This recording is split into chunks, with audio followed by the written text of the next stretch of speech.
بسم اللہ الرحمن الرحیم۔ السلام علیکم دوستو، حضرت علی رضی اللہ تعالی عنہ کی پیدائش 13 رجب یعنی کہ 15 ستمبر 600 عیسوی جمعے کے دن کعبہ یعنی کعبہ شریف کی چار دیواری کے اندر ہوئی۔ آپ کے والد ابو طالب اور والدہ حضرت فاطمہ بنت اسد ہیں۔ ابو طالب پیغمبر حضرت محمد مصطفیٰ صلی اللہ تعالی علیہ وسلم کے سگے چاچا ہیں، یعنی کہ حضرت علی رسول اللہ صلی اللہ تعالی علیہ وسلم کے چچیرے بھائی اور داماد بھی ہیں۔ آپ حضرت علی شیر خدا کے نام سے مشہور ہیں اور آپ اسلام کے چوتھا خلیفہ بھی ہوئے ہیں۔ حضرت علی رضی اللہ تعالی عنہ نے 8 یا 10 سال کی عمر میں اسلام قبول کیا تھا۔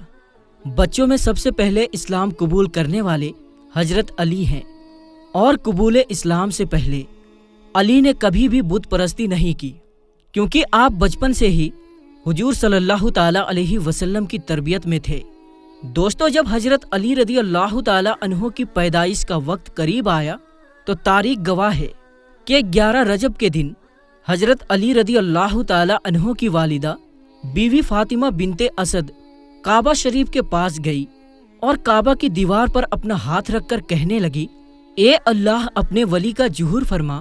اتنا کہنا تھا کہ خانہ کعبہ کی دیوار ہلنے لگی اور اس کے اندر ایک درار آ گئی اور حضرت علی کی والدہ کعبہ شریف کے اندر داخل ہو گئی۔ یہ منظر حضرت عباس ابن عبد المطلب دور سے اپنی آنکھوں سے دیکھ رہے تھے۔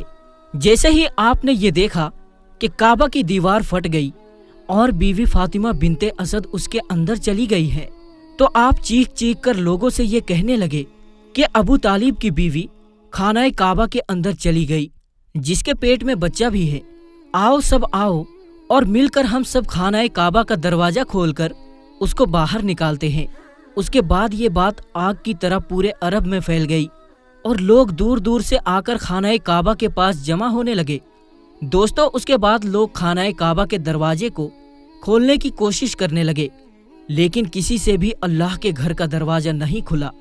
اس وقت پورے عرب میں 2 لوگ مطمئن تھے، پہلے حضرت ابو طالب اور دوسرے اللہ کے پیارے رسول حضور صلی اللہ تعالی علیہ وسلم۔ تاریخ میں لکھا ہے کہ عرب کے سرزمین پر اس سے پہلے اتنا بڑا ہجوم پہلے کبھی بھی جمع نہیں ہوا تھا جتنا اس وقت ہوا ہے۔ اس وقت 13 رجب تھی اور جمعے کا دن تھا۔ لوگ خانہ کعبہ کی طرف دیکھ رہے تھے کہ اتنے میں خانہ کعبہ کی دیوار ہلنے لگی اور انہوں نے وہی نظارہ ایک بار پھر سے دیکھا۔ اتنے میں حضرت ابو طالب فرمانے لگے، اے محمد صلی اللہ تعالی علیہ وسلم، جاؤ اور دیکھو اندر کیا ہو رہا ہے۔ اور اس کے بعد پیغمبر حضرت محمد صلی اللہ تعالی علیہ وسلم خانہ کعبہ کے اندر گئے تو آپ نے دیکھا کہ بیوی فاطمہ بنت اسد کی گود میں ایک بڑا ہی نورانی بچہ ہے اور اس بچے کے نور سے پورا کعبہ شریف چمک رہا ہے۔ مگر آپ نے دیکھا کہ بیوی فاطمہ بنت اسد بہت پریشان نظر آ رہی ہیں، تو آپ نے فرمایا، اے اماں فاطمہ، آپ غمزدہ کیوں نظر آ رہی ہو؟ تو بیوی فاطمہ بنت اسد کہنے لگی، اے بیٹے محمد، اللہ نے جیسے ہی اس بچے کا ظہور کیا ہے، تب سے لے کر نہ تو اس بچے نے اپنی آنکھیں کھولی ہے، نہ ہی یہ رویا ہے اور نہ ہی یہ دودھ پی رہا ہے۔ دوستو، اس کے بعد اللہ کے رسول صلی اللہ تعالی علیہ وسلم مسکراتے ہوئے جیسے ہی بچے کو اپنے گود میں اٹھایا تو بچہ مسکراتے ہوئے اپنی آنکھوں کو کھولنے لگا۔ یہ دیکھ کر بیوی فاطمہ بنت اسد بہت خوش ہوئی اور مسکرانے لگی۔ اس کے بعد پیغمبر حضرت محمد مصطفیٰ صلی اللہ تعالی علیہ وسلم بچے کو اپنی گود میں لے کر خانہ کعبہ سے باہر نکلے اور سارے عرب کے لوگ اس بچے کا نور دیکھ کر خانہ کعبہ کے پاس جمع ہونے لگے اور لوگ آپس میں ایک دوسرے سے کہنے لگے کہ اس نورانی بچے کا نام کیا رکھا جائے۔ اتنے میں اللہ کے رسول صلی اللہ تعالی علیہ وسلم نے فرمایا، اے لوگو، اس طرح کا بچہ آج سے پہلے کبھی بھی پیدا نہیں ہوا ہے۔ اس بچے کی ولادت افضل ہے، اعلیٰ ہے، اس لیے اللہ کی مرضی یہی ہے کہ اس کا نام علی رکھا جائے، یعنی کہ وہ بلندی جس بلندی پر آج تک کوئی بھی نہیں پہنچ پایا ہے۔ بس اتنا سننا تھا کہ لوگوں میں یا علی کی صدائیں گونجنے لگی۔ اس کے بعد ابو طالب علی کو اپنی گود میں لے کر اپنے گھر کی طرف جا رہے تھے۔ پھر راستے میں ان کو ایک منافق ملا جو کہنے لگا، اے ابو طالب، وہ رسم نہیں کرو گے جو ہر بچے کے ساتھ کی جاتی ہے۔ دوستو ہم آپ کو بتا دیں کہ اس وقت مکہ میں یہ رواج تھا کہ پیدا ہونے والے بچے پر سانپ چھوڑ دیا جاتا تھا۔ اگر سانپ بچے کو مار دیتا تو وہ کہتے تھے کہ یہ بچہ اپنے باپ کی اولاد نہیں تھا، لیکن اگر وہ سانپ بچے کا کچھ بھی نہیں بگاڑ پاتا تو وہ سمجھتے تھے کہ یہ بچہ اپنے باپ کی ہی اولاد ہے۔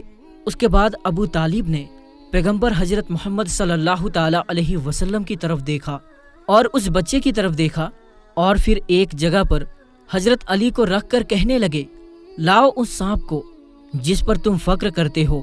اس کے بعد اس سانپ کو لایا گیا اور حضرت علی پر چھوڑ دیا گیا۔ جیسے ہی وہ سانپ حضرت علی کے قریب آیا تو حضرت علی نے اپنے ننھے ہاتھوں سے اس سانپ کو پکڑ کر دور پھینک دیا۔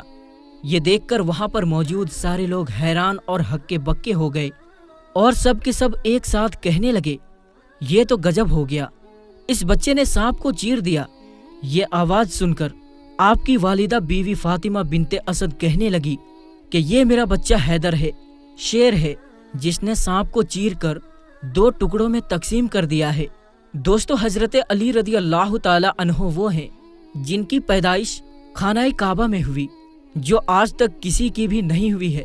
حضرت علی وہ ہیں جو اللہ کے پیارے نبی حضور صلی اللہ تعالی علیہ وسلم کی پیاری بیٹی حضرت فاطمہ رضی اللہ تعالی عنہا کے شوہر اور آپ کے داماد ہیں۔ حضرت علی وہ ہیں جو ہمارے پیارے نبی حضور صلی اللہ تعالی علیہ وسلم کے پیارے نواسے حضرت حسن اور حسین رضی اللہ تعالی عنہ کے والد ہیں، جن کے بارے میں خود نبی پاک صلی اللہ تعالی علیہ وسلم نے ارشاد فرمایا ہے کہ جس کے دل میں بغض علی ہوگا، یعنی کہ جس کے دل میں علی کے لیے محبت نہیں ہوگی، وہ شخص کبھی بھی جنت میں نہیں جا سکے گا۔ دوستو جس بدبخت نے حضرت علی کو شہید کیا اس کا نام ہے عبد الرحمن ابن ملازم۔ اس نے 19 رمضان کے دن فجر میں آپ کی پیشانی پر حملہ کیا اور 21 رمضان کے دن آپ کی شہادت ہو گئی۔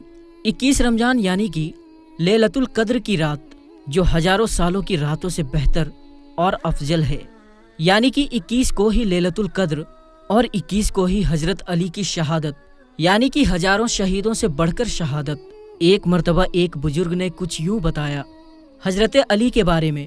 اس نے کسی سے پوچھا کہ آپ کی نظر میں بہترین مقام کیا ہے؟ تو اس نے کہا کہ مسجد۔ پھر اس بزرگ نے پوچھا کہ مسجد میں بہترین جگہ کون سی ہے؟ تو اس نے کہا کہ محراب۔ پھر اس بزرگ نے پوچھا کہ بہترین عمل کیا ہے؟ تو اس نے کہا کہ نماز۔ پھر انہوں نے پوچھا کہ بہترین نماز کون سی ہے؟ تو اس نے کہا کہ نماز فجر۔ پھر انہوں نے پوچھا کہ نماز کا بہترین حصہ کون سا ہے؟ تو اس نے کہا کہ سجدہ۔ پھر انہوں نے پوچھا کہ بدن کا بہترین حصہ کون سا ہے؟ تو اس نے کہا کہ پیشانی۔ پھر انہوں نے پوچھا کہ آپ کی نظر میں بہترین مہینہ کون سا ہے؟ تو اس نے کہا کہ رمضان۔ پھر بزرگ نے پوچھا کہ رمضان میں بہترین رات کون سی ہے؟ تو اس نے کہا کہ شب قدر کی رات۔ پھر انہوں نے پوچھا کہ بہترین موت کون سی ہے؟ تو اس نے کہا کہ شہادت۔ تو یہ سن کر پھر اس بزرگ نے کہا کہ حضرت علی رضی اللہ تعالی عنہ رمضان کے مہینے میں شب قدر کی رات کو مسجد کے محراب میں اور نماز فجر میں اور سجدے کی حالت میں شہید ہوئے۔ کیا اس سے بڑا بھی کوئی مقام ہو سکتا ہے؟ اللہ اکبر۔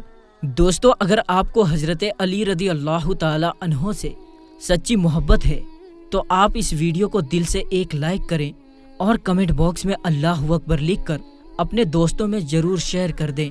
اور دوستو اگر آپ نے ابھی تک ہمارے چینل کو سبسکرائب نہیں کیا ہے تو ابھی سبسکرائب کر لیں، کیونکہ ہم ہر روز آپ کی خدمت میں ایک نیا ویڈیو لے کر حاضر ہوتے ہیں۔ تو چلیے دوستو ملتے ہیں پھر ایک نئی اور اچھی ویڈیو کے ساتھ۔ تب تک کے لیے السلام علیکم، اللہ حافظ۔